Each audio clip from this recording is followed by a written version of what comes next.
इतनी साधना गोस्वामी जी ने की, कहीं एक झलक नहीं मिली प्रभु की।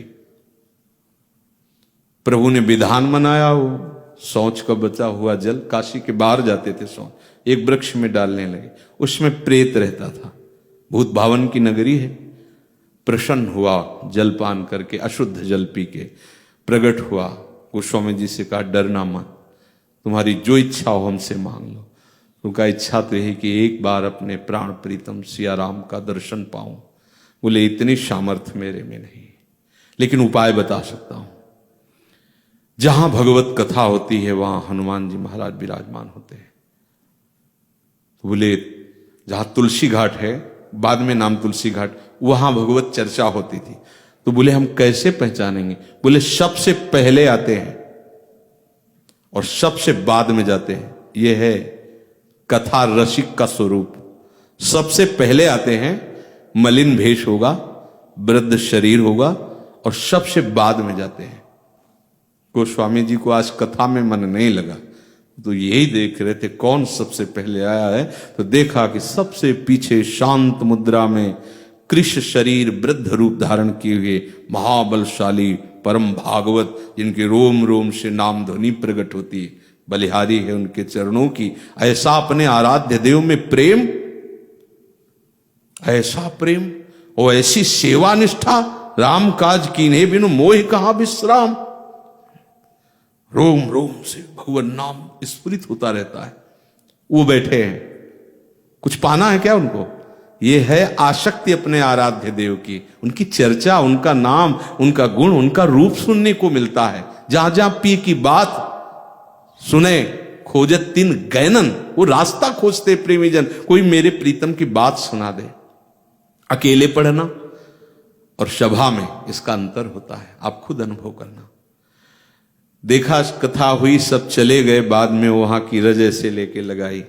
महाभागवत है, सामर्थ्य ऐसी है कि प्रभु कहे तुम संतात उरिन मैं नहीं, मैं तुमसे उरिन नहीं हूं। और वो कैसे? कथा सुनने वालों की चरण रज से माथे में लगाई, प्रणाम के सबसे बाद के चले पीछे पीछे गोस्वामी जी। क्या यही हो सकते हैं हनुमान जी? क्या यही हो सकते हैं? महाबलशाली विक्रम रूप वाले, ऐसा सोच ही रहे थे कि पीछे मुड़े और कहा क्या है? तो उनका प्रभु मैं पहचान गया हूं, आप मेरे प्रभु के अत्यंत लाडले श्री हनुमान जी महाराज। भाग पड़े हनुमान जी, दौड़ लगा दी, और तुलसी घाट से लगभग 1.5-2 किलोमीटर का अंतर होगा, संकट मोचन जहां है, वहीं पकड़ पाए, क्योंकि वो पकड़ाना चाहते थे इसलिए। तुलसीदास जी ने चरण पकड़ा और कहा प्रभु मुझ अधम के पास कोई ऐसा साधन नहीं जिससे मैं प्रभु को देख सकूं, पर अब जिया नहीं जा रहा। लगता है जिनके लिए जीवन समर्पित हुआ उनको एक बार तो देख लूं। तो हनुमान जी ने कहा अवश्य, तुम अधिकारी हो, तुम्हें जरूर दर्शन होंगे, पर यहां काशी में नहीं, चित्रकूट में चला। समझ रहे? इशारा समझ रहे? आपको कहां लाया गया है? बाहर आओ, धाम आओ। कितनी बड़ी कृपा, आप समझ नहीं रहे।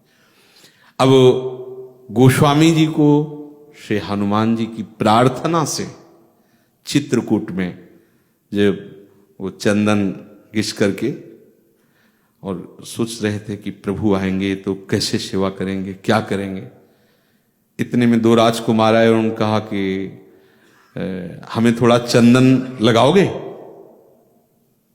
तो यंत्रवत ऐसे चंदन, पहली बार तो चूक गए थे, दूसरी बार ऐसे यंत्रवत लगा रहे। तो हनुमान जी फिर बोले कि जिनके चंदन लगा रहे हो ना, ये वही है जिनके दर्शन के लिए तुम लाते एकदम। तब देखा गौरवर्ण, रहते श्याम गौर ही है साहब, गौरवर्ण लखन जी और श्याम वर्ण कृतकृत्य हो गए। चित्रकूट के घाट में भई संतन की भीड़, तुलसीदास चंदन घिसत तिलक देत, ऐसा कुछ। हाँ ऐसा